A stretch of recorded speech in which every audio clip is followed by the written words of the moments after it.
Hello, welcome. स्वागत है आप सबका अपने एजुकेशन वर्ल्ड के ऑनलाइन प्लेटफॉर्म पर। और जैसा कि दोस्तों, और जो भी समय अभी हम लोगों के सामने चल रहा है, उस समय को देखते हुए और अपने विद्यार्थियों की विशेष डिमांड पर जो अपने ऑफलाइन क्लासेस में भी हम लोगों से जुड़े हुए हैं, और कई हमारे पुराने विद्यार्थियों ने भी बार बार कहा कि सर अब ऐसा समय है कि हम लोग इस समय ऑफलाइन क्लासेस नहीं ज्वाइन कर पा रहे हैं, तो हम अपनी पूरी टीम के साथ, जी हाँ बिल्कुल, एजुकेशन वर्ल्ड की अपनी जो मजबूत टीम है, चाहे वो मैथ की फैकल्टी हो, जीएस की फैकल्टी हो या रीजनिंग का, तो मैं स्वयं आपके सामने प्रेजेंट ही हूँ। तो अपनी पूरी टीम के साथ और पूरे मनोयोग से आपको सफलता दिलाने के लिए पूरे तरीके से प्रयासरत बेटा हम सब लोगों ने अपनी कमर कस ली है।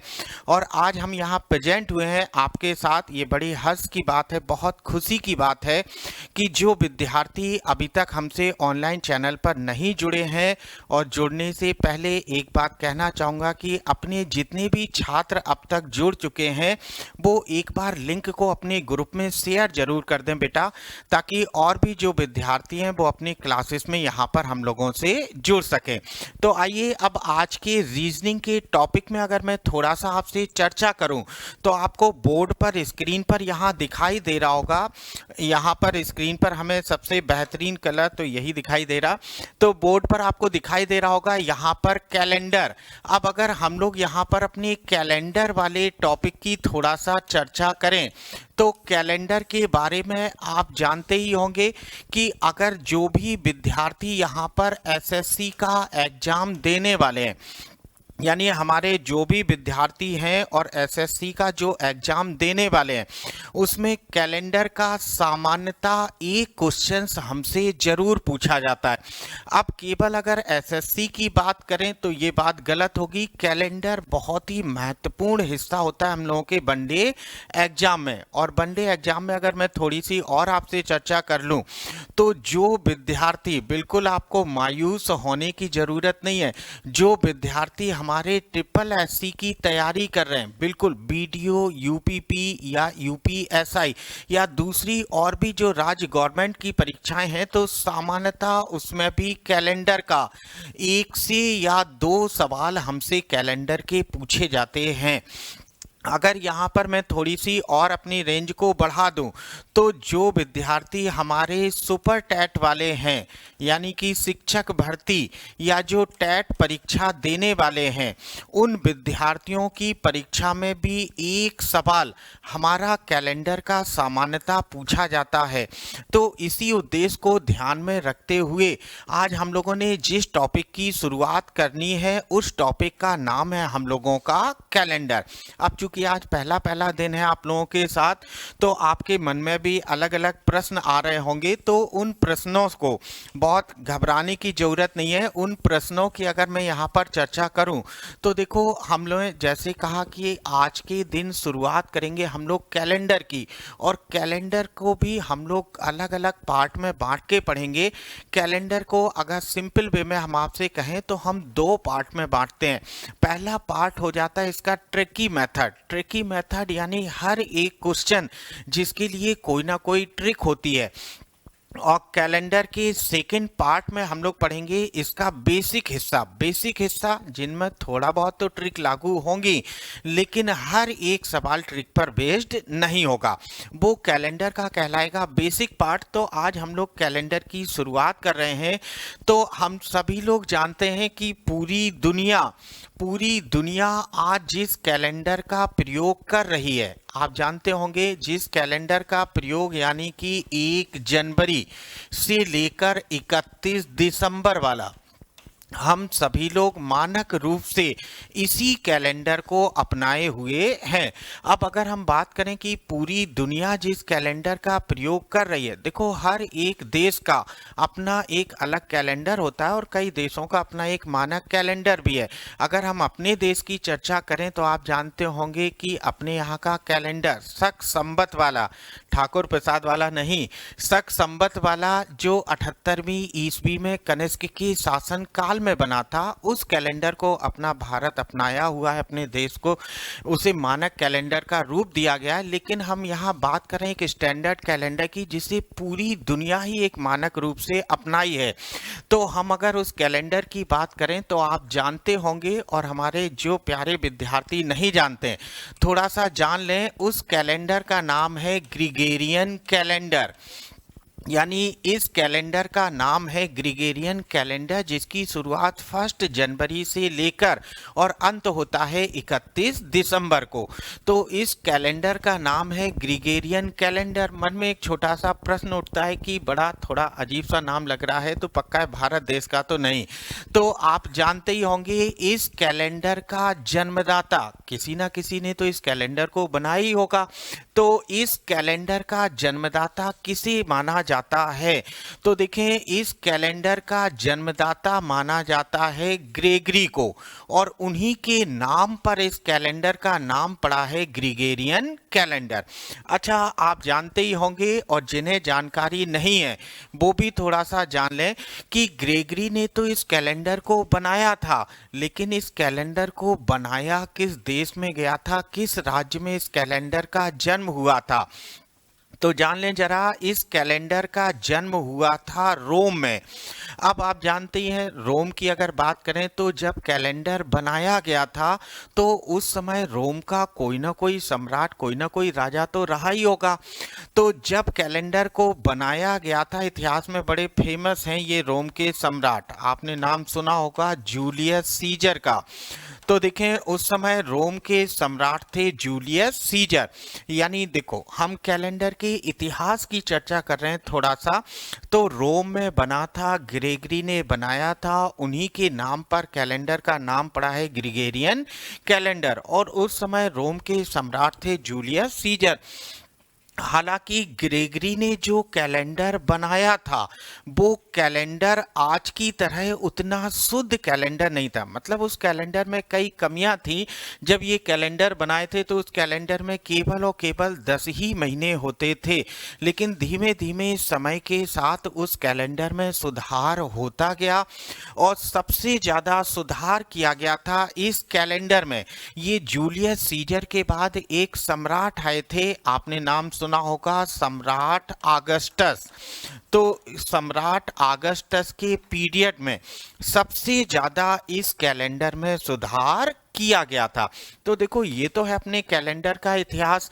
रोम में बना था, ग्रेगरी ने बनाया था, और इसीलिए इस कैलेंडर का नाम पड़ा है ग्रिगोरियन कैलेंडर। अच्छा, एक बात थोड़ा सा ध्यान दीजिए।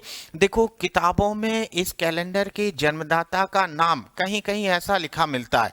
देखो, मैं लिख रहा हूं, ये लिखा है रोमन दार्शनिक,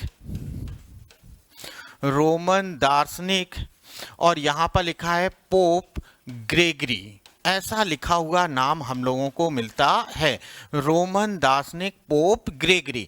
अब रोमन दार्शनिक रोम के रहने वाले थे, तो रोमन हो गए, थोड़ा दार्शनिक टाइप के व्यक्ति थे, ये कहलाते हैं पोप। पोप होते हैं वहाँ के धर्मगुरु। जैसे अपने यहाँ शंकराचार्य, वहाँ चर्च की सत्ताएं चलती थी, तो चर्च वगैरह होते थे, तो वहाँ के धर्मगुरु कहलाते थे पोप। तो रोमन दार्शनिक पोप ग्रेगरी ने इस कैलेंडर को बनाया था, ग्रिगोरियन नाम से फेमस है। जूलियस सीजर के काल में बना था और अगस्टस के पीरियड में बनाया गया था। आई होप आप सबको ये सभी बातें पूरे तरीके से क्लियर होंगी। अगर क्लियर हैं तो जल्दी से कमेंट बॉक्स में यस करो, और फिर हम लोग आगे बढ़ते हैं। आ जाओ बेटा, अब थोड़ा सा जरा इसका नेक्स्ट पार्ट हम लोग देखते हैं, हमारा अगला हिस्सा। अब ये तो हो गया हमारे कैलेंडर का इतिहास। अब अगर हम थोड़ा सा आपसे ज्योग्राफी की चर्चा कर लें। आप सोच रहे होंगे सर कहाँ रीजनिंग के क्लास में इतिहास और ज्योग्राफी, आगे बहुत ज़रूरत पड़ने वाली है। और कई बार जब हमारे ऐसे छोटे छोटे से डाउट अभी मन में रह जाएंगे, आगे बेटा बड़ी प्रॉब्लम क्रिएट होगी कैलेंडर के सवाल बनाने में। इसलिए मैं आपसे प्रयास कर रहा हूं यहाँ पर कि पहले छोटी छोटी जो हमारी प्रॉब्लम्स हैं कि कैलेंडर बना कैसे, कैसे ये गणनाएं हुई हैं, तो उन्हीं को लेकर आगे बढ़ रहे हैं हम लोग। अगर हम बात करें तो आप जानते होंगे कि अपनी पृथ्वी को अपने एक्सिस पर, अपनी धुरी पर घूमने में बता सकते हैं कुल कितना समय लगता है। तो अब देखें, हम बात कर रहे हैं एक्सिस यानी कि अपनी धुरी पर। तो पृथ्वी को अपनी धुरी पर घूमने में आप जानते होंगे यहाँ पर 23 घंटे 56 मिनट और लगभग 4.07 सेकंड के लगभग का समय लगता है। देखो, ये जो पॉइंटों में सेकंड का समय लिखा है ये थोड़ा बहुत कम ज़्यादा भी है किताबों में, लेकिन ये आपके सामने एकदम एक्यूरेट समय लिखा है 23 घंटे 56 मिनट। अब अगर इस समय की बात करें तो हम लोग साधारण बोलचाल की भाषा में कह देते हैं लगभग 24 घंटे।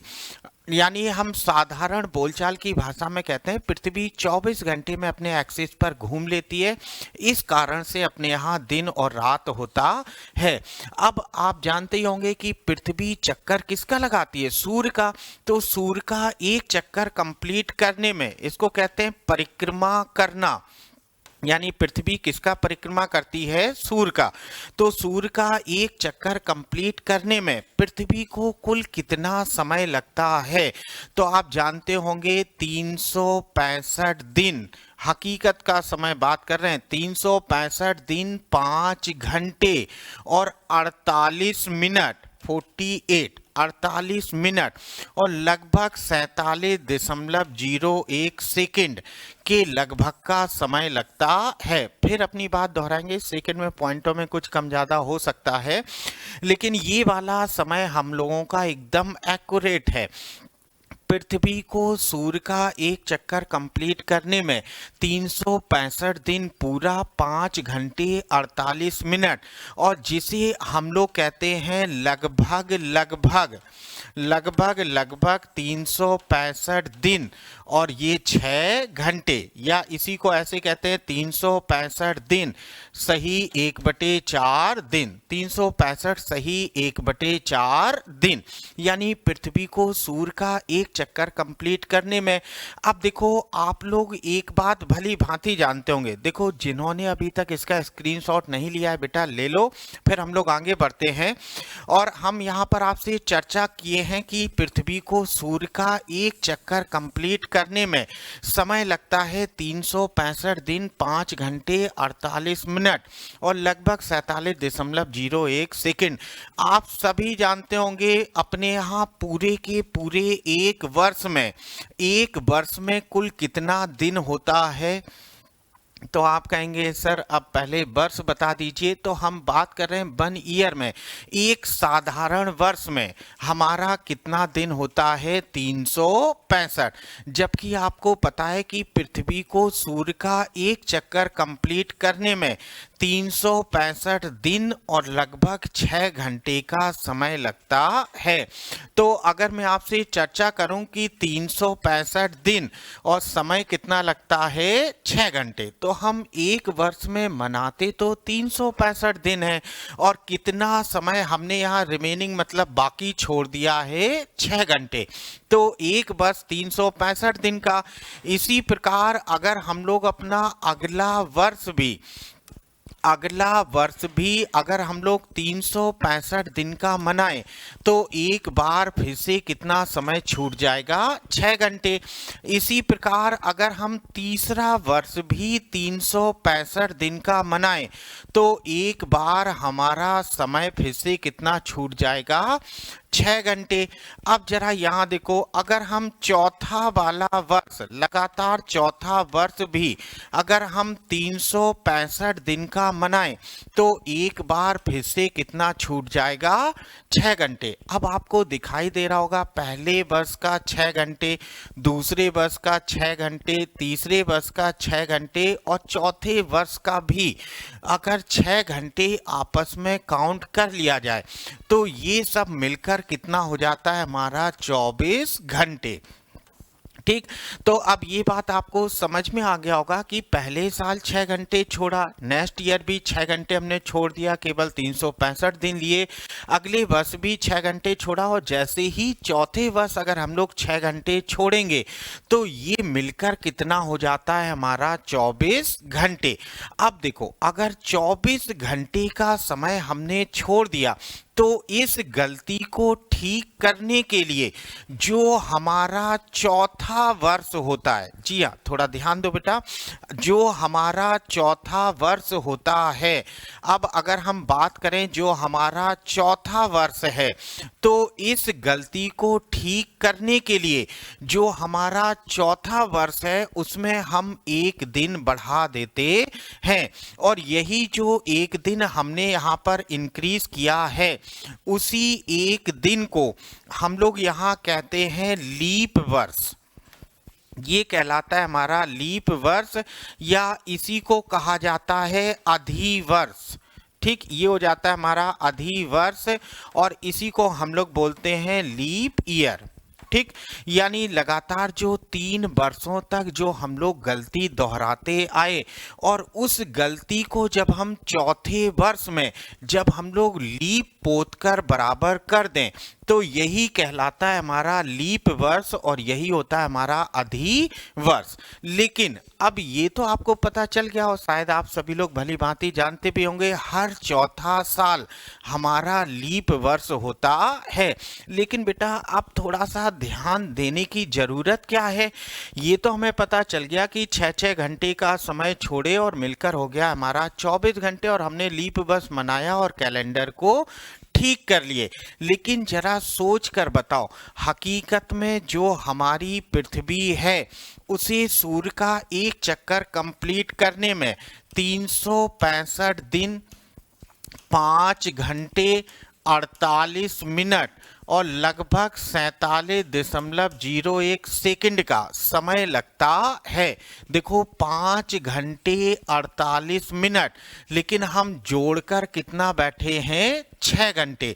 तो बताओ एक गलती को ठीक करने के लिए क्या हम लोगों ने दूसरी गलती की है? देखो समय लगता है 5 घंटे 48 मिनट और जोड़े कितना है 6 घंटे 6 घंटे 6 घंटे, तो लगभग 12 मिनट का समय, 12 मिनट यहाँ भी, 12 मिनट यहाँ भी, 12 यहाँ और 12 यहाँ, लगभग 12 मिनट का समय हम लोगों ने ज़्यादा लिया है। अब इस गलती का इफेक्ट पड़ता है हमारे पूरे के पूरे 100वें वर्ष पर, यानी जो हमारा 100वां वर्ष होता है उस पर इस गलती का इफेक्ट पड़ता है। और यही एक रीजन है कि हर एक 100वां वर्ष हम लीप ईयर नहीं मनाते हैं। जरा इस कॉन्सेप्ट को समझो, और यही समझाने के लिए इतनी देर से हम लोग इतना मेहनत कर रहे हैं। देखो 5 घंटे 48 मिनट लगता है, जोड़े हैं 6 घंटे तो 12 मिनट ज़्यादा लिया। अब इस गलती का प्रभाव क्या होता है कि हमारा लीप वर्ष हर चौथा वर्ष होता है। तो जब हमारा लीप वर्ष चौथा साल कैसे, पहला लीप वर्ष आएगा 4 में, फिर 8, फिर 12, 16, 20, 24, 28, 32, 36, 40, 44, 48, 52, 56, 60, 60 के बाद 64, 68, 72, फिर 76, 76 के बाद फिर 80, 80, 84, 88, 92, 96 और फिर लीप वर्ष होना चाहिए 100। लेकिन बेटा हम 100वें वर्ष को लीप वर्ष नहीं मनाते हैं। रीजन आपको पता चल गया कि हमने जो 12 मिनट का समय ज़्यादा लिया है उसी समय को ठीक करने के लिए हम लीप वर्ष नहीं मनाते हैं। अब ये लीप वर्ष का कॉन्सेप्ट तो हम लोगों ने यहाँ जाना कि एक दिन बढ़ा देते हैं चौथे साल में तो हो जाता है हमारा लीप वर्ष। अब लेकिन समस्या ये आती कि जो ये एक दिन बढ़ाया, अच्छा बताओ जल्दी से हमको कि किस महीने में इसको हम लोग काउंट करते हैं, किस महीने में जोड़ते हैं। तो बिल्कुल ठीक, आपका फरवरी इसमें 29 दिन का होता है। तो अब हम लोगों ने जाना कि लीप वर्ष क्या है। अच्छा एक बात बताओ हमको, कोई वर्ष लीप ईयर है या नहीं, क्या आप लोग पहचान लेते हैं? अब अगर हम पहचानने की बात करें कि कोई वर्ष हमारा लीप ईयर है या नहीं, तो उसे कैसे पहचानेंगे जरा यहाँ देखो। मान लीजिए जैसे हमने यहाँ लिखा 1992, यहाँ लिखा है 1380, यहाँ लिखा है 1278, यहाँ लिखा है 1190, और यहाँ देखो थोड़ा सा ध्यान दें, यहाँ लिखा है 2001, यहाँ लिखा है 2013, यहाँ लिखा है 2010, यहाँ देखें यहाँ लिखा है 1936, सॉरी 93 हो गया है, और यहाँ लिखा है 1936। चलो अब जरा पहचान के बताओ कि इनमें से कौन सा वर्ष हमारा लीप ईयर होगा और कौन सा नहीं। देखो लीप वर्ष की पहचान क्या होती है, बिल्कुल लीप वर्ष की पहचान होती है कि ऐसा वर्ष जो 4 से पूरा पूरा कट जाए, यानी 4 से अगर पूरा पूरा विभाजित होता है तो वो लीप वर्ष होगा। अब आप लोग को गणित का एक छोटा सा नियम बताते हैं। गणित का नियम कहता है कि किसी भी संख्या के अगर अंतिम दो अंकों में 4 का पूरा पूरा भाग चला जाए तो वो संख्या 4 से पूरी विभाजित होती है। कोई भी बड़ी से बड़ी संख्या लिखी है, अगर लास्ट के 2 डिजिट 00 है या अंतिम 2 डिजिट 4 से कट रहे हैं तो वो संख्या भी पूरा पूरा 4 से विभाजित होगी। अच्छा पहचानते हैं भाई, यहाँ पर 4 से डिवाइड करेंगे, 4 दूनी 8, 4 तिया 12, पूरा पूरा कटेगा तो ये हो जाएगा हमारा लीप ईयर। लीप ईयर यानी कि फरवरी कितने दिन की रहेगी, 29, और वर्ष में दिन कितने हो जाएंगे हमारे यहाँ पर 366, यानी फरवरी 29 दिनों की और वर्ष में दिन हो जाएंगे हमारे 366। क्लियर है बेटा। अब यहाँ देखो यहाँ पर 1980। अच्छा चलो जरा अब यहाँ देखकर बताओ भाई 1980, अब अगर 80 में 4 से 1980 में अगर हम लोग 4 से डिवाइड करें तो ये भी हमारा पूरा पूरा कटेगा, और पूरा पूरा कटने पर ये क्या हो जाएगा, लीप ईयर। लेकिन यहाँ 78 लिखा है, बताइए क्या 4 से पूरा पूरा कटेगा, नहीं।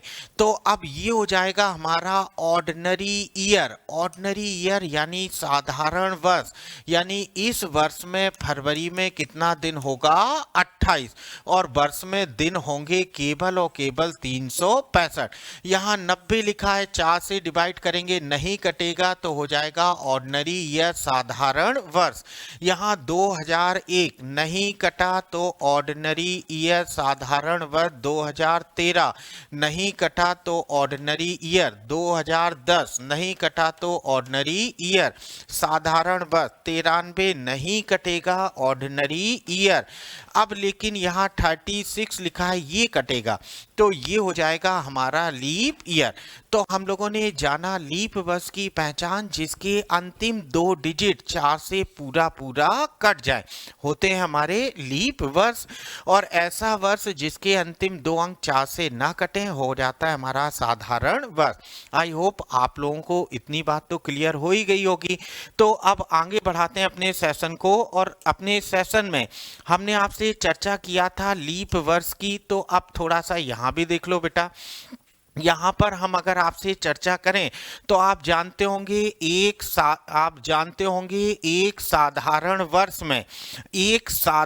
वर्ष में हमारे कितने दिन होते हैं, 365, और साधारण वर्ष में हमारी फरवरी कितने दिन की होती है, 28।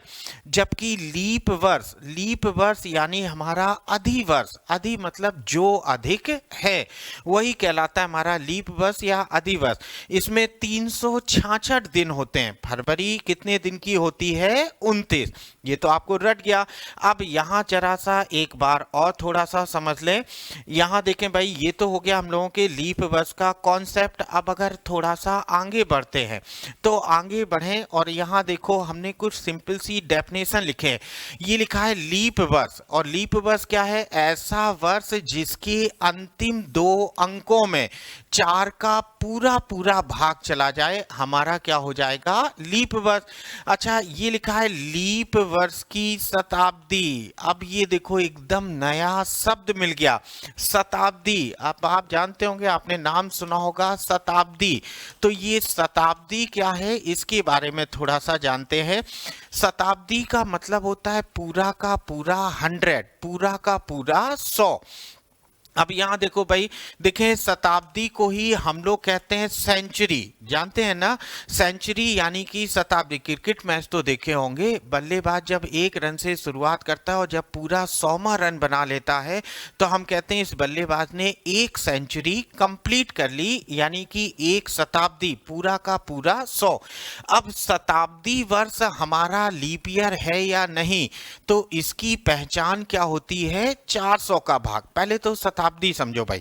शताब्दी जैसे हमने ये लिखा 1600, यहाँ लिखा है 1700, यहाँ लिखा है 1900, यहाँ लिखा है 2000, यहाँ लिखा है 1200, यहाँ लिखा है 1500। अब जहां 100 आ गया, सबका सब हमारा क्या हो जाता है? शताब्दी।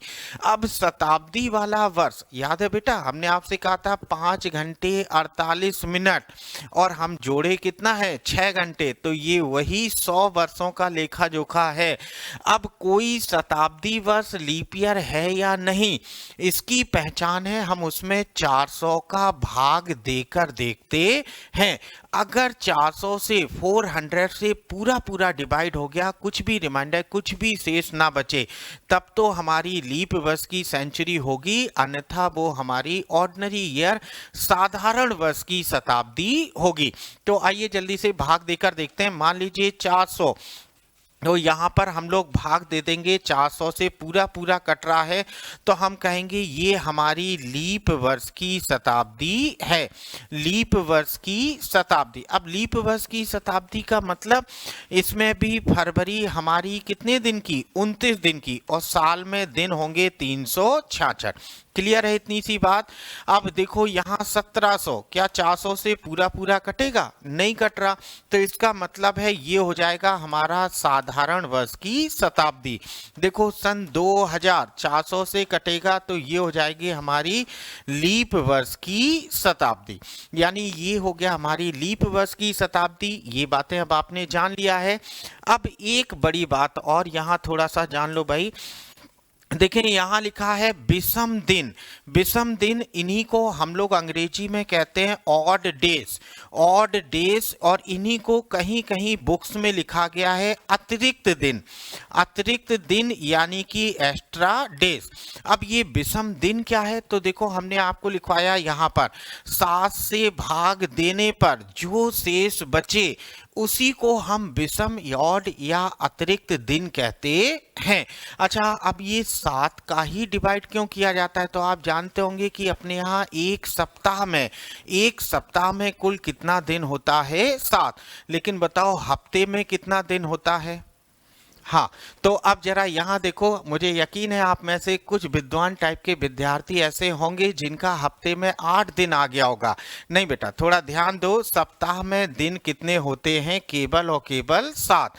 तो इसी कारण से अब मान लीजिए हमने यहाँ लिखा 15 दिन। अब हम आपसे पूछें, बताओ 15 दिनों में हमारे कुल टोटल कितने सप्ताह होंगे? तो आप 7 से डिवाइड करेंगे तभी तो पता चलेगा। हमने 7 का भाग दे दिया, 14, शेष कितना बचा है? 1। तो हम कहेंगे 15 दिनों में हमारे 2 सप्ताह और 1 शेष बचा है, यानी कि 1 दिन अतिरिक्त। तो यही कहलाता है हमारा ऑड डेज। अब मान लीजिए हमने यहाँ लिख दिया 45 दिन। अब देखो 7 का भाग दे दोगे तो 7 छंग 42, यहाँ पर 42। तो हमारे 6 सप्ताह पूरे पूरे और बाकी कितना बचा है? 3।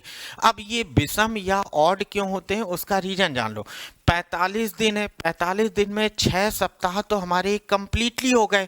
लेकिन अगर ये 3 एक्स्ट्रा ना होता तो हम एक्यूरेट कह देते कि यहाँ पर हमारे कितने सप्ताह होते हैं, 6। लेकिन अभी ये 3 एक्स्ट्रा है ना, तो जो ये 3 एक्स्ट्रा है यही कहलाता है हमारा शेष या विषम दिन। कैलेंडर में इसकी बहुत महत्वपूर्ण भूमिका होती है। और देखो आज पहला क्लास है हम लोगों का, तो हर छोटी सी बात को हम आपके साथ यहाँ डिस्कस कर रहे हैं। और तब भी अगर आपके मन में कोई डाउट रह जाता है तो आप बिल्कुल बाद में कमेंट में भी हमसे पूछ सकते हैं और आपको जरूर आंसर दिया जाएगा। तो आइए बढ़ते हैं अपने सेशन को आगे बढ़ाते हुए। ये तो हो गया हमारा शेष या विषम दिन। अब देखो हमने आपसे कहा है कि कैलेंडर को हम लोगों ने 2 पार्ट में डिवाइड किया है। पहला इसका ट्रिकी मेथड यानी कि 100 ट्रिक्स पर आधारित सवाल, और बाद में हम लोग जानेंगे इसका बेसिक कॉन्सेप्ट। तो अब अगर 100 ट्रिक्स की हम लोग यहाँ पर थोड़ी सी चर्चा कर लें तो यहाँ पर थोड़ा सा ध्यान दीजिए भाई। 100 ट्रिक की अगर हम आपसे चर्चा करें तो आपके सामने एक सिंपल सा तरीका यहाँ लिखा है। सबसे पहला कार्य तो हम चाहेंगे कि आप जो भी विद्यार्थी इसे देख रहे हैं, बेटा बहुत आसान तरीका है, आप एक बार इसका स्क्रीनशॉट जरूर ले लें, क्योंकि आगे आपको इन्हीं सवालों की जरूरत पड़ने वाली है। आपको इन्हीं के माध्यम से अपने क्वेश्चंस को सॉल्व करना है। लीजिए मैं थोड़ा स्क्रीन से हट जाता हूं, आप जल्दी से इसका स्क्रीनशॉट ले लें, फिर हम आगे बढ़ते हैं। तो आइए चलो अब जरा चर्चा करते हैं। देखो आपके सामने यहाँ पर कुछ अलग अलग मंथ के नेम लिखे हैं, आपको दिखाई दे रहा होगा जनवरी, यहाँ देखें आपको दिखाई दे रहा होगा, यहाँ पर थोड़ा सा ध्यान दीजिए। जनवरी, फरवरी, मार्च, अप्रैल, मई, जून, जुलाई, अगस्त, सितंबर, अक्टूबर, नवंबर और ये दिसंबर। हम सबको भली भांति पता है यही 12 मंथ होते हैं अपने यहाँ 1 ईयर में। अब देखो यहाँ पर आपके सामने कुछ अलग अलग कोड लिखा है। यहाँ लिखा है 144 दिखाई दे रहा है। जनवरी, फरवरी और मार्च का कोड लिखा है 144। अब 144 को हम याद कैसे रखेंगे? तो इनको याद रखने का एक आसान तरीका, ये बोलो कितने का स्क्वायर होता है? 12 का। आपने पढ़ा होगा मैथ में कि 12 का स्क्वायर कितना होता है? 144। तो 144। अब देखो यहाँ लिखा है 025 लिखा है ना। अब बताओ ये कितने का स्क्वायर है? तो आप कहेंगे सर 5 का स्क्वायर। यहाँ देखो 036, बोलो भाई कितने का स्क्वायर हो जाएगा? 6 का स्क्वायर, यही तो होगा। अब देखो यहाँ पर 146। अब बताओ हमारा कोई धुरंधर विद्यार्थी बता सकता है कितने का स्क्वायर है? तो मैथ की सारी किताबें पलट लेंगे, स्क्वायर नहीं मिलेगा मेरे भाई। तो यहाँ पर होता है 12 का स्क्वायर प्लस 2। 146 किसी का भी स्क्वायर नहीं होता है। तो हम लोग यहाँ आते हैं एक बार फिर से। हमने देखो यहाँ 3 मंथ में इनको डिवाइड कर लिया। 144, 12 का स्क्वायर 025, 5 का स्क्वायर 036, हमारा 6 का स्क्वायर 146 हो जाएगा हमारा 12 का स्क्वायर प्लस 2। याद रखने का आसान तरीका, पहले 3 महीनों में 12 का स्क्वायर, फिर 5 का स्क्वायर, फिर 6 का स्क्वायर, 12 का स्क्वायर प्लस 2। ठीक। अच्छा, इन कोडों को याद करने में कितने महीने लगेंगे? अगर आप ठीक से 2 मिनट भी अपने ऊपर टाइम खर्च करेंगे तो आपको याद हो जाएगा 12 का स्क्वायर, 5 का स्क्वायर, 6 का स्क्वायर, 12 का स्क्वायर प्लस 2। अच्छा, अब देखो यहाँ पर आपके सामने यहाँ पर सेंचुरी लिखी है। सेंचुरी यानी कि शताब्दी। अब जरा इन सेंचुरी की अगर मैं आपसे चर्चा करूं तो पहले बोर्ड थोड़ा क्लीन कर देते हैं, आपको बेहतरीन दिखाई देगा। अच्छा देखो यहाँ सेंचुरी लिखी है और ये सेंचुरी का कोड लिखा है। यहाँ लिखा है 1600 लिखा है ना।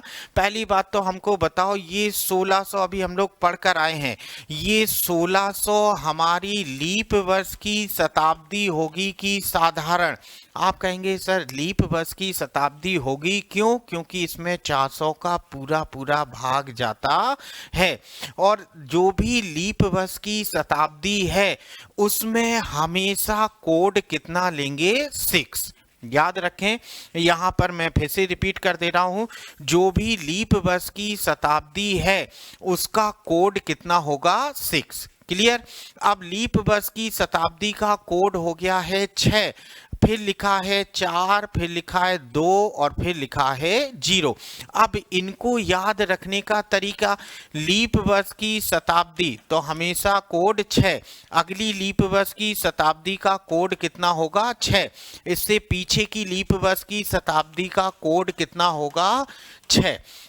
यानी जो भी लीप वर्ष की शताब्दी है आपको इतना ही याद रखना है, लीप वर्ष की शताब्दी का कोड हमेशा कितना होगा 6, लीप वर्ष की शताब्दी का कोड 6। अब इसके आगे पीछे कैसे करेंगे, 16 के बाद कितना आता है 1700, तो हमने 2 कम कर दिया 4, फिर आ गया 1800 और 2 कम कर दिए 2, फिर आ गया 1900 से और 2 कम कर दिया, कितना हो गया है 0।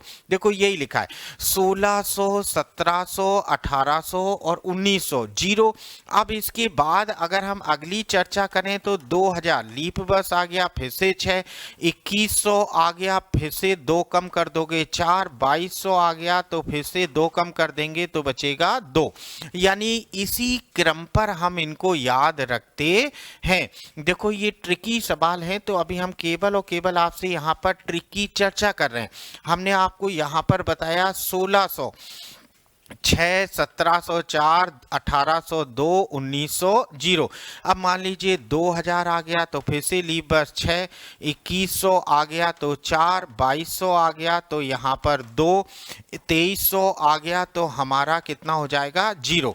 अब मान लो अगर यहाँ पर 2400 लीप वर्ष की शताब्दी 6, 2500 हमेशा 4, 2600 यहाँ पर 2, 2700 हमारा कितना हो जाएगा 0, 2800 देखो एक बार फिर से लीप वर्ष की शताब्दी शेष 6। इसी प्रकार हम लोग इनको याद रखते हैं, तो इनको भी याद करना बड़ा ही आसान है। अब आगे बढ़ते हैं अपने सेशन में, और यहाँ देखो थोड़ा सा ध्यान दीजिए। यहाँ पर अगर हम आपसे चर्चा करें तो देखो जरा, यहाँ पर अब आपके सामने सप्ताह के दिन लिखे हैं, और ये सप्ताह के दिन क्या होते हैं पहली बात तो यहाँ जान लो। आप जानते होंगे कि कैलेंडर की गणना ग्रेगरी ने बनाया है, कैलेंडर को उन्होंने सप्ताह का पहला दिन माना था सोमवार, लेकिन हम लोग ये ट्रिक बेस्ड क्वेश्चन कर रहे हैं, ये पूरे तरीके से हम लोगों के ट्रिक पर आधारित हैं। तो हमने यहाँ पर पहला दिन 1 का मतलब संडे, 2 का मतलब मंडे, 3 का मतलब ट्यूसडे, 4 का मतलब वेडनेसडे, 5 मतलब थर्सडे, 6 मतलब फ्राइडे और 7 मतलब सैटरडे। अब 7 के सामने लिखा है 0, तो 0 और 7 का मतलब क्या हो जाएगा सैटरडे। यहाँ एक संडे से शुरुआत हुई है। अब बेटा इतनी देर से हम लोग ये रट रहे हैं तो इसका मकसद क्या है वो यहाँ देखो। यहाँ लिखा है दिन निकालने का फॉर्मूला। दिन निकालने का फॉर्मूला क्या है, date, month, year, year by 4 plus century upon 7। यहाँ देखें थोड़ा सा ध्यान दीजिए, year by 4 plus century upon 7। तो यहाँ पर शायद कम दिखाई दे रहा होगा, मैं अलग से कर देता हूँ। यहाँ देखो, यहाँ पर भागे 7, आपको कितने का भाग देना है 7 का। क्लियर है। तो अब इस फॉर्मूले का और इन ट्रिक का यूज कैसे करेंगे जरा यहाँ देखो, एक सवाल बनाते हैं, आप लोगों को अच्छे से क्लियर हो जाएगा। यहाँ देखो भाई, अब क्वेश्चन नंबर फर्स्ट, पहला वाला सवाल जरा यहाँ समझें। यहाँ लिखा है 8 मार्च और 1924 को हमारा कौन सा दिन था। 8 मार्च 1924। अब जरा यहाँ समझो बेटा, देखो इस फॉर्मूले से हम लोग जो भी दिन पता करते हैं वो हकीकत का दिन होता है। मतलब हकीकत का यानी आप पिछले मोबाइल के कैलेंडर में ढूंढेंगे तो जो आंसर हम लोगों का यहाँ आया है वही आंसर आना चाहिए हमारा उस कैलेंडर में भी। यानी यहाँ पक्का 100% आप आज की तारीख का भी दिन इस फॉर्मूले से ज्ञात कर सकते हैं। अब इस फॉर्मूले से कैसे, देखो मैं यहाँ लिख देता हूँ। ये लिखा था date plus month plus year by 4 plus century, और यहाँ पर लिखा था हमारा अपॉन 7। यही तो फॉर्मूला था दिन ज्ञात करने का। तो चलिए आइए बनाते हैं जरा इस सवाल को। यहाँ लिखा है 8 मार्च और यहाँ 1924। तो अब देखो लिखा है डेट, तो डेट कितना दिया है 8, हमने ये ले लिया यहाँ पर 8। अब लिखा है यहाँ पर मार्च, देखो जल्दी से, मार्च का महीना, तो अब मार्च का महीना तीसरा होता है, ये बात तो सही है, लेकिन अब हमको तीसरा महीना नहीं लेना है, हमें मंथ का कोड लेना है। तो याद करो, हमने आपको बताया था जनवरी फरवरी मार्च का कोड कितना होता है, 12 का स्क्वायर, 12 का स्क्वायर मतलब 144 होता है ना। तो मार्च के महीने का कोड कितना होगा हमारा 4, हमने ये लिखा यहाँ पर 4। अभी देखो यहाँ पर लिखा है ईयर, अब ईयर में क्या करेंगे, जरा सावधानी से समझें। ईयर का मतलब होता है लास्ट के 2 डिजिट, देखो लास्ट के 2 डिजिट, यहाँ कितना लिखा है 24, हमने ये लिखा यहाँ पर 24। अब देखो यहाँ लिखा है ईयर बाई 4, ईयर बाई 4 का मतलब क्या है, यानी जितने भी ईयर हैं उसमें हम 4 से डिवाइड करते हैं। चलो 24 में भाग दे देंगे, कितनी बार जाएगा 6, और यहाँ पर ये क्या हो गया कैंसिल, तो हमने ये लिखा ईयर बाई 4 कितना आ गया है 6। क्लियर। अब लास्ट बचा है यहाँ पर सेंचुरी यानी कि शताब्दी। अब यहाँ देखो बेटा शताब्दी लिखी है 1900, देखो 1924 लिखा है, तो आपको याद होगा अभी थोड़ी देर पहले निकाले थे, 1600 में 6, 1700 में 4, 1800 में 2 और 1900 में कितना आया था हमारा 0। ये आपने पीछे स्क्रीनशॉट लिया है, तो 6, 4, 2 और 0, तो यहाँ पर कितना लिख देंगे 0, ठीक। और अब बाद में सबको जोड़कर कितने से भाग देना है 7 से, यही तो फॉर्मूला है। तो आइए जल्दी से यहाँ पर डिवाइड करते हैं और 7 से देखते हैं कि हमारा क्या बचता है। यहाँ देखो, चलो भाई जरा इसे कैलकुलेट कर लेते हैं। 8 और 4 12, 12 4 16, 16 और 6 22, ये हो गया हासिल 2, 2 और 2 4। यहाँ पर देखो भाई, यहाँ हमने सबको प्लस किया और 7 से भाग दे देंगे, 7 छंग 42, यहाँ 6 बार चला गया 42, और यहाँ पर कितना बचा है 0। अब देखो ये जो 0 शेष बचा है, अब हमें इसी की जरूरत है। इसी की जरूरत कैसे है जरा यहाँ समझें। देखो अभी थोड़ी देर पहले हमने आपको यहाँ पर बताया था कि 0, यहाँ देखो भाई, यहाँ हमने आपको बताया था कि 0 का मतलब हमारा शनिवार होता है। यहाँ देखें, यहाँ 0 या 7 का मतलब हमारा क्या होता है शनिवार। ये आपने दिन का चार्ट यहाँ बनाया है। तो अब यहाँ देखो भाई, यहाँ हमारा सही आंसर अब यहाँ पर क्या होगा, जल्दी से आ जाओ। यहाँ पर यहाँ 0 शेष बचा है, तो हमारा सही आंसर क्या हो जाएगा शनिवार। यानी हम यहाँ पर कहेंगे कि 8 मार्च 1924 को हमारा हकीकत में कौन सा दिन रहा होगा शनिवार। क्या इतनी बात क्लियर है? अब इस बात को आप अपने मोबाइल के कैलेंडर में भी देख सकते हैं। वास्तविकता में 8 मार्च 1924 को हमारा दिन रहा होगा शनिवार। एक बार फिर से संक्षेप में बताते हैं। यहाँ लिखा है डेट, सबसे पहले लिया हमने यहाँ पर तारीख 8, इसके बाद मंथ, तो मंथ मार्च का है तो मार्च के महीने का कोड लेते हैं। हमने कोड लिया है यहाँ पर, कितना हो गया है 4। अच्छा, फिर लिखा है यहाँ पर ईयर, तो ईयर में लास्ट के 2 डिजिट कितना लिखा है 24, हमने ये लिया। फिर लिखा है ईयर बाई 4, ईयर बाई 4 मतलब 24 में भाग देना है 4 का। दूसरे शब्दों में कहें तो हम लोग लीप ईयर की जानकारी लेते हैं। 4 का भाग दे देंगे 6 बार, यहाँ हो गया 24, शेष बचा 0, तो लीप ईयर कितने होंगे हमारे 6। ये और इसके बाद सेंचुरी, सेंचुरी का कोड हमने यहाँ पर लिया है। सेंचुरी होगी हमारी 1900 और 1900 का कोड कितना होता है 0। क्लियर है? सबको जोड़कर 7 से भाग दे दिया। जितना शेष बचा बस वही दिन के बारे में बताता है। तो आई होप इतनी बात आपको क्लियर हो गई होगी। तो आइए एक और बनाते हैं इसी पैटर्न पर आधारित सवाल। यहाँ देखें भाई, यहाँ क्वेश्चन नंबर 2, थोड़ा ध्यान दीजिए। यहाँ पर क्वेश्चन नंबर 2 आगे नहीं बट अच्छा थर्ड पे पहुंच गए। चलो आ जाओ भाई। यहाँ देखो 12/6/1985 लिखा है। यहाँ देखो तारीख में यहाँ सामने लिखता हूँ, आपको ज़्यादा क्लियर दिखाई देगा। 12/6/1985 को कौन सा दिन था, अब यही बताना है। तो बेटा दिन फॉर्मूला आपके पास है। सबसे पहले हमारा फॉर्मूला कहता है date plus month plus year by 4 plus century upon 7, यही तो होता है। चलो अब डेट कितना है 12 ये लिया। अब यहाँ पर मंथ, चलो मंथ देखो छठवां लिखा है। छठवां महीना क्या होता है हमारा जून, और छठवें महीने का कोड याद करो 025। तो यहाँ पर अप्रैल मई और ये जून का कोड कितना होगा 5।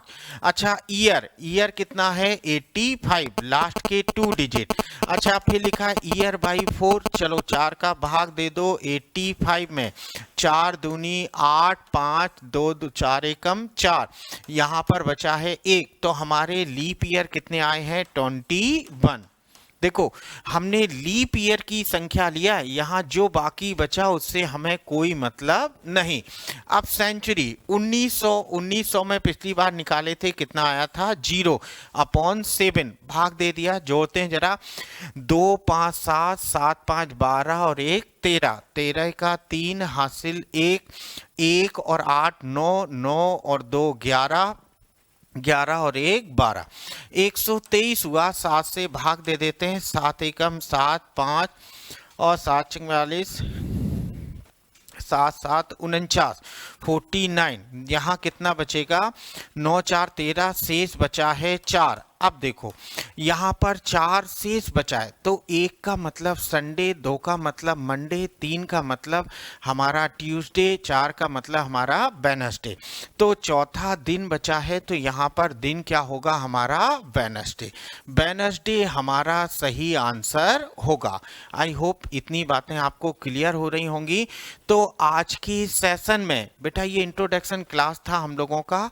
तो आज के सेशन में हम लोगों ने कैलेंडर की शुरुआत किए हैं, और फिर मिलेंगे अपने अगले सेशन में कैलेंडर के और भी कुछ बेहतरीन से क्वेश्चंस के साथ, कुछ बेहतरीन सी ट्रिक्स के साथ। क्योंकि आज पहला दिन था तो थोड़ा इंट्रोडक्शन था, बेसिक चीज़ें हम लोगों ने जानी कि कैलेंडर है क्या, लीप वर्ष क्या है।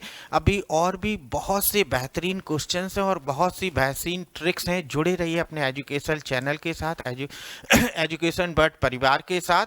मिलते हैं अपने अगले क्लास में। Thank you all of you.